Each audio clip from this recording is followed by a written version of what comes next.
다른 사람들도 이거 영상을 보면 좀 도움이 되겠네요. 3.3을 사용하고 계시는 사업자분들이 보신다면 어떤 인사이트를 좀 얻으실 수 있을 거라고 생각을 하고 있습니다. 출근해라고 했는데 싫어라고 하면 근로자 아닐 확률이 있겠죠. 그런 근로자는 내가 왜 하면 이제 프리랜서다. 제일 큰 건 이제 아무래도 보통 근로감독관은 그거부터 물어봐요. 자, 안녕하세요. 동원장 채널의 김동영 원장입니다. 자, 오늘 핫한 주제죠. 정부에서 위장 3.3을 때려잡겠다라는 의사가 발표가 됐습니다. 이 부분에 있어서는 저보다 전문가이신 저희 이인재 노무사님께서 함께 자리해 주셨는데요. 네, 안녕하세요. 이인재 노무사입니다. 오늘 가짜 3.3에 대해서 같이 짚어드리겠습니다. 원활한 진행을 위해서 노무의 무지한 원장님 입장에서 좀 편안하게 토크를 한번 해보겠습니다. 노무사님 혹시 그 기사 보셨죠? 위장 3.3 때려잡겠다.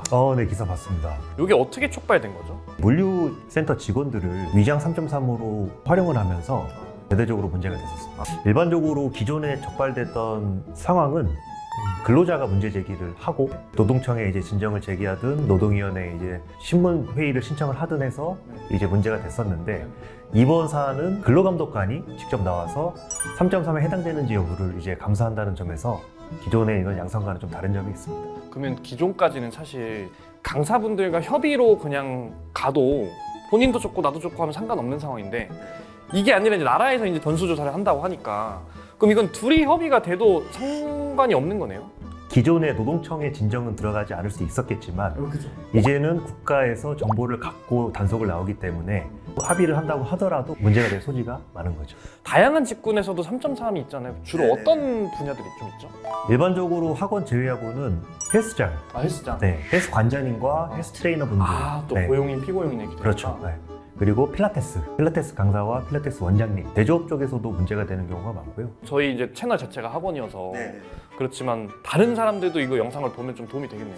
3.3을 사용하고 계시는 사업자분들이 보신다면 어떤 인사이트를 좀 얻으실 수 있을 거라고 생각을 하고 있습니다. 그럼 요즘 이제 또 3.3의 현실 사례를 얘기하고 싶은데, 근로자 입장에서도 자기가 실수령액이 줄어들다 보니까 강사분들이 먼저 원했어요. 자기는 4대보험 하고 싶지 않다. 교육업계가 좀 특이한 면이 좀 있는 것 같습니다. 일반적으로는 그냥 일반 회사 같은 경우에는 4대보험을 기본적으로 한다는 생각을 하고 있고, 그 그로스제라고 하거든요. 그거를 너무 익숙하게 받아들이고 있는데, 학원은 근로자임에도 불구하고 강사분들이 먼저 선제적으로 3.3으로 해도 되냐라고 제안을 하는 경우가 굉장히 많은 것 같습니다. 그 왜 학원이랑 원장은 이렇게 3.3을 할까 또 생각해보니까 학원 업계가 일반 직장보다는 좀 고소득이 많잖아요. 뭐 500에서 급여가 1000이니까 여기서 10%면 엄청 많이 나가잖아요. 그렇게 되면 학원 업계가 두 번째로 좀 이직이 잦아요. 좀 규모가 있는 직장에 들어가면 근속이 좀 되는데, 학원은 진짜 잠수 타는 분들도 많고, 그리고 뭐 한 달 하고 그만두거나 좀 자유롭게 하는 걸 원하셔서. 강사분들 연락도 꽤 많이 와요. 퇴직금, 이제 월급제일 경우에는 이제 발생이 되는데 비율제인 강사분들도 가끔 연락이 오시거든요. 퇴직금을 받고 싶다. 그럴 때는 이제 실질이 근로자인지를 확인하고 이제 상담을 많이 해드리고 있습니다. 4대를 원하시는 분들은 보통 어떤 것 때문에 4대를 원할까요? 강사들 입장에서. 아무래도 뭐 4대보험을 본인이 부담을 안 하게 되잖아요. 절반 정도는 이제 회사에서 내주니까. 뭐 실업을 하게 된다면 고용보험으로 인해서 이제 그 실업급여 받을 수 실업급여 있고, 나오니까. 네, 일하다 다치시면 이제 산업재해 보상보험으로 인해서 산재 처리도 되고, 아니면 좀 법적인 그 보호를 받을 수 있다. 법적인 보호를, 네, 근로자의 테두리 안에 들어온다는 거니까. 대출에도 좀 도움이 되나요? 근로소득으로 잡히게 되면 아무래도 대출 받는 데는 굉장히 유리한 면이 있습니다. 저희 노무방이 있습니다. 저희 그 댓글에다가 저희가 올려놓을 테니까 들어오실 분 들어오시면 좋은데, 저희 노무방에서 많이 나왔던 질문 중에 하나가 뭐가 3.3 직원이고 뭐가 근로자 직원이냐, 명쾌하게 그냥 기준 하나로 비유해서 정리해 주시면 좋을 것 같아요. 4대보험을 들어야 되는 직원은 이제 근로자에 해당이 돼야 되는데 너무 막연하잖아요. 네, 맞아요. 근로자가 뭐지? 그래서 근로기준법에는 이제 사용자의 지휘감독을 받는 사람을 근로자라고 해놨는데, 지휘감독은 뭔지, 그래서 그렇기 때문에 판례가 나옵니다. 그에 맞춰서 저희가 또 근로자인지를 여부를 역으로 그 요인들을 추적을 해가지고 판단을 하게 되거든요. 그래서 제일 처음에는 이제 근로계약의 내용을 사용자가 정하고, 이에 그 근로자가 구속을 받는지. 만약에 이제 뭐 출근해라고 했는데 싫어라고 하면 근로자 아닐 확률이 있겠죠. 그런 근로자는 내가 왜 하면 이제 프리랜서다. 제일 큰 건 이제 아무래도 급여죠. 보통 근로감독관은 그거부터 물어봐요. 돈은 어떻게 받았어요? 자, 그럼 이제 저희 두 번째 파트로 넘어가서 2025년 개정 근로기준법 핵심에 대해서 좀 얘기해 보려고 하는데 이 국세청이랑 연계한다는 게 혹시 무슨 말이죠? 근로기준법 개정안에 노동부가 필요할 경우에는 국세청으로부터 그 과세 자료를 전달받을 수 있다. 둘 사이를 그냥 패싱하고 그냥 바로 국세청에서 받아버리는 그렇죠. 네. 기존과 양상은 좀 다른 거죠. 서로 이제 정보를 공유하기 시작한 거죠. 이제 시어머니 두 분이 이제 서로 이제 소통을 하기 시작한 거죠. 그럼 자동 단속이라는 걸 조금 더 구체적으로 하면 어떻게 이제 딱 잡아내는 거예요? 노동부가 국세청에 자료를 요청하게 되면 과세 자료를 받을 수가 있거든요. 그래서 노동부나 근로감독관이 그걸 보고 사업장에서 예를 들면 뭐 3.3 비율이 지나치게 높거나 아니면 사업장에 이제 근로자는 많아 보이는데 4대 보험 신고한 근로자가 많이 없거나 또 4대 보험이 많을 수밖에 없는 직군인데 왜 3.3이 많지? 단속 물망이 오르면 그러니까 노동부에서 이제 서면을 보냅니다. 근로감독을 하겠다. 그렇게 되면 이제 대비를 하실 필요가 있는 거죠. 그럼 근로감독관이 그런 어떤 권한이 있나요? 그럼? 근로감독관은 이제 특사경이라고 해서 특별사법경찰관이거든요. 경찰관이요? 네, 경찰관입니다. 제가 노동법 위반 사항에 대해서는 근로감독관이 수사할 권한을 가지고 있습니다. 혹시 그럼 뭐 이렇게 수갑이나 뭐 이런 것도 갖고 아, 그래서 10월 23일 이후로 그러면 실제 변화되는 것들이 그러면 피부에 와닿는 변화가 뭐가 있을까요? 저희 그 고용주 입장에서는 일단은 3.3을 사용함에 있어서 리스크에 노출된다는 게 가장 큰 그러니까 뭐 연락이 다 오는 건 아니지만 누군가가 나를 이제 쳐다보고 있는데 그게 이제 노동부일 수 있다. 이제 3.3을 많이 사용하고 계시는 원장님들은 불안할 수밖에 없겠죠. 규모가 그렇게 크지 않아서 근로자를 많이 사용 안 하시는 분들은 그런 걸 잘 신경 못 쓰세요. 근로계약서도 제대로 작성이 안 되거나 아니면 이제 뭐 위탁계약서도 작성이 제대로 안 돼 있어서 뭐 이상한 네이버에서 검색받아가지고 본인이 이제 GPT 돌려가지고 이것대로 하시는데 근로계약서라는 건 우리가 실제 근로하는 거를 잘 담아내야 되거든요.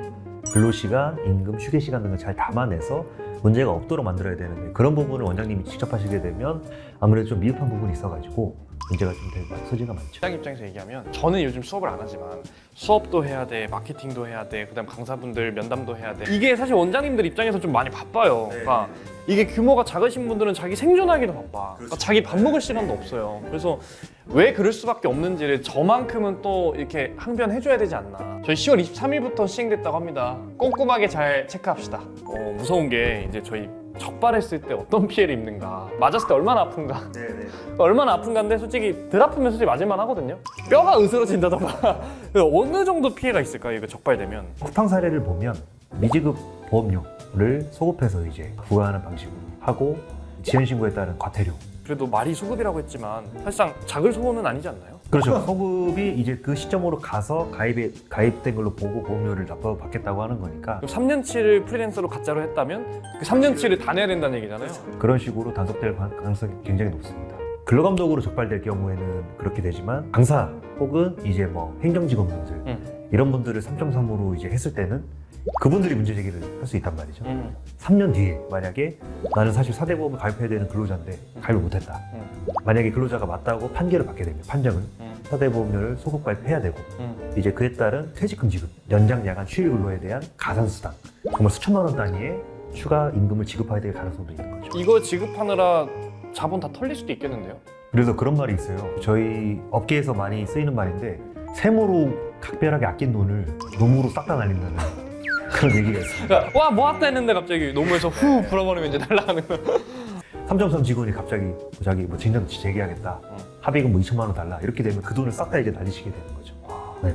저 같은 경우 사실 시작부터 퇴직금을 위해서 적금을 들어놨거든요. 이게 준비가 안 되신 분들은 입장에서 목돈이 나가는 개념이니까 이건 대비를 상당히 잘 미리미리 해놔야 될 것 같고 저희 근로자랑 프리랜서가 이제 아까 살짝 정리해 주셨는데 과연 내가 근로자인지 프리랜서인지 자가진단하는 기준이 몇 가지가 있을 텐데 사실 이런 기준도 판례를 통해서 역으로 뽑아내는 거예요. 그러니까 판례에서 역으로 기준이 나오는구나 어떻게 보면. 그렇죠. 판례가 어떻게 판단했는지 어떤 사실관계 있는지를 보고 저희는 이제 주장을 하는 거죠. 모든 뭐 세무 컨설팅이든지 노무 컨설팅이든지 그런 식으로 들어가는 거예요. 공부를 계속 하셔요? 공부 계속 해야죠. 저희는 이제 이걸로 먹고 사니까. 고등학교 때 공부 열심히 하셨나요? 아니요, 그때 공부 열심히 안 했어요. 근로자와 프리랜서를 구별하는 기준에 대해서 좀 설명을 드릴 텐데 판례가 제시하는 기준은 총 6가지 정도 됩니다. 그래서 첫 번째는 업무 지시를 하는가. 선생님 뭐 3시 하고 수업 들어가세요 라고 했을 때 예라고 하고 거부할 수 없다면 근로자. 그리고 두 번째는 이제 시간 장소에 구속을 받는지 여부인데요. 원장님이 이 시간과 장소에 근무를 해 라고 명령을 했을 때 거부할 수 없으면 근로자. 자기의 필요에 의해서 학원에 오기만 하고 그 사이에 원장님의 지휘 감독이 없다면 프리랜서라고 보시면 될 것 같습니다. 이때 오시죠? 하면 시간 되면 가겠습니다. 약간 대등한 관계. 동업자 관계라고 보시면 되죠. 동업자. 네, 동업자 관계로 보는 거고. 세 번째는 이제 독립성 여부인데 강사 스스로 뭔가 영업을 활동을 할 수 있다거나 제3자를 고용해가지고 어떤 업무를 수행하게 할 수 있다거나 심지어 이제 본인도 이제 사업자가 있는 경우 그런 경우에는 이제 근로자로 보지 않고 동업자, 프리랜서라고 볼 가능성이 높아집니다. 세 번째 기준은 이제 보수에 대한 부분인데 예를 들면 이제 수강생 수에 관계없이 고정된 금액 이렇게 받게 된다면 이제 근로자의 가능성이 높아진다고 보시면 될 것 같습니다. 그리고 이제 다섯 번째가 이제 기본급, 고정급의 존재 여부인데요. 이 부분은 노동청 진정을 가면 근로감독관이 가장 중점적으로 보는 사항이기도 합니다. 마지막으로 이제 제일 중요하지 않은 판단 기준이긴 한데요. 세금 처리를 어떻게 하는지. 사용자가 이제 우월한 지위를 갖고 있잖아요, 근로자에 비해서는. 그래서 임의로 이제 결정할 수 있는 권한이 있단 말이죠. 사대보험 근로자인데도 불구하고 너 3.3으로 해 라고 했을 때 거부하기 어렵기 때문에 3.3으로 신고가 돼 있다는 사정만으로는 이제 근로자로 안 보진 않고 실제 근무한 거를 보고 판단하는 거예요. 그렇죠. 이런 것들을 종합적으로 봤을 때 근로자가 된다라고 했을 때는 이제 근로자로 판단을 받을 수 있겠죠. 네. 판례는 혹시 있나요? 이런 거에 대해서? 그 인정된 사례를 제가 한 가지 말씀드리면 동부지방법원의 25년도 6월 5일날 선고된 판례인데 그 사건 개요를 좀 짧게 말씀드리면 학원 강사로 근무했던 이제 원고 근로자가 이제 피고 원장들에게 퇴직금을 청구한 사안이에요. 그 근로자는 한 7년 정도 학원에서 수학 강사로 일을 했고 이제 제가 자세한 사건의 정황까지는 모르겠지만 제 예상으로는 아마 3.3으로 처리를 하신 것 같아요. 그래서 안 줘도 된다라고 했다가 나는 근로자다. 그렇죠. 이렇게 신고를 한 거구나. 법원은 어떻게 판결을 했냐면 그 근로자는 원장님이 이제 지정한 시간과 장소에서 근무를 한 거죠. 정기적으로. 그런 출퇴근 시간이 기록된 사정이 있었어요. 용역계약서를 작성했지만 실제로는 이제 용역계약서에서 그 지각이나 조퇴 시에 임금 감액 등의 제재 조치를 규정해놨다는 거죠. 근데 제재 조치를 규정한다는 것은 수평적인 관계에서는 굉장히 어색하고 이질적이에요. 그리고 세 번째는 근로자가 원장으로부터 수업에 대한 결과 보고서를 작성하고 구체적인 지휘 감독을 받은 사정이 있는 거죠. 네. 그리고 이제 이 근로자가 출강하는 학원 외에는 다른 학원에 출강을 못하도록 아예 그냥 규정이 있었던 거예요. 그리고 마지막으로는 학원 비품을 이용해서 업무를 수행한 거죠. 이런 사정들을 종합해서 봤을 때 법원은 이 사람은 프리랜서가 아니라 근로기준법에 적용을 받는 근로자다라고 판결을 해서 이제 7년치 퇴직금을 지급을 하신 거죠. 그래서 수천만 원 정도의 비용을 지출하셨을 것으로 보입니다. 많이 어렵겠는데요. 그러니까 세금으로 아끼는 일부분 다 이제 쓰신 거죠. 인정 안 된 사례도 있나요 혹시? 창원지방법원에서 선고한 판결인데요. 사건 개요에 대해서 제가 간략하게 말씀드리면 수학 강사로 근무했던 원고가 이제 퇴직금 및 연차유급 수당을 청구한 사안이죠. 보통은 이제 노무사나 이제 변호사한테 검토를 받고 본인이 몰랐던 권리에 대해서도 같이 이제 가지고 들어가요. 그 연장수당 받으셨어요? 야간수당 받으셨어요? 연차수당 받으셨어요? 이런 것까지 짬뽕해서 들어가기 때문에 진정 비용이 엄청나게 늘어납니다. 네. 한 6년 정도 이제 이분도 일하셨네요. 이분은 3년이 지난 시점에 이제 퇴직금 등 3천만 원을 청구하는 소를 제기를 하신 거죠. 나는 이제 중속관계에서 근로를 제공한 근로자다. 형식만 프리랜서였다라고 주장을 하셔가지고 이제 주장을 하신 건데, 네, 법원에서는 이제 이렇게 본 거예요. 별도의 채용 절차가 없었다. 부원장으로 근무하던 언니, 친언니의 이제 소개로 이제 근무를 시작한 거예요. 별도의 채용 절차가 없이.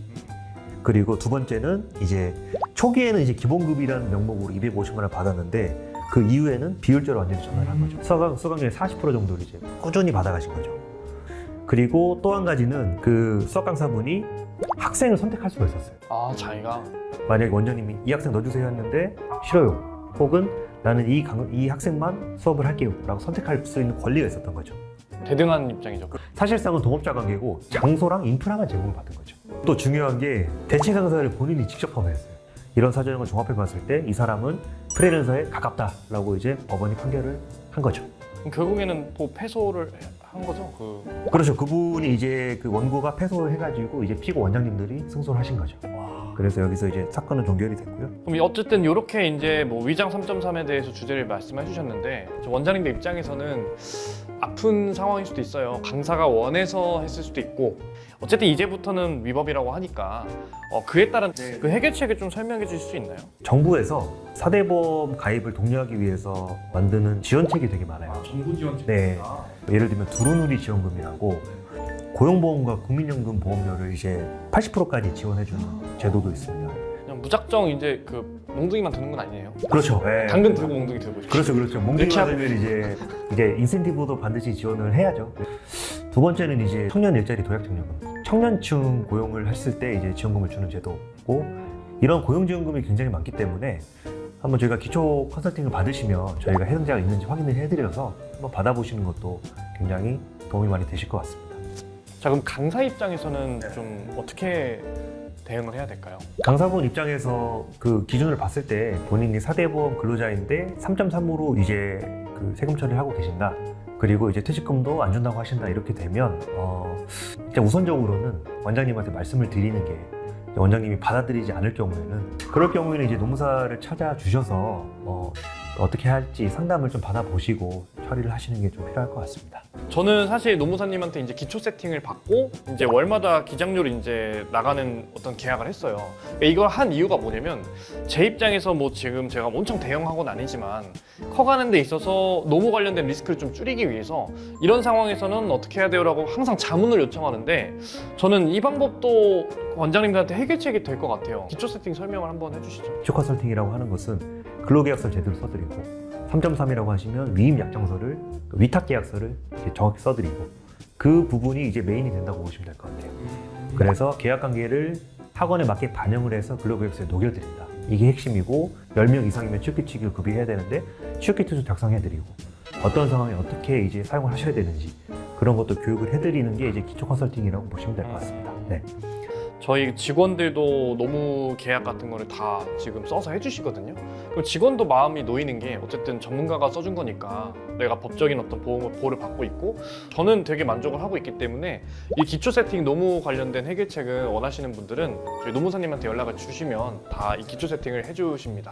다음에 이런 내용이 궁금하다 댓글을 달아주시면 그 부분을 저희가 참고해서 다음 영상을 준비하도록 하겠습니다. 뭐 강사분이든 원장님이든 노무적으로 어려운 부분이 있으시면 저한테 연락 주시면 제가 친절하게 알려드리도록 하겠습니다. 자, 세무로 아낀 돈 노무로 나간다. 오늘 영상 시청해주셔서 감사합니다. 박수! 감사합니다.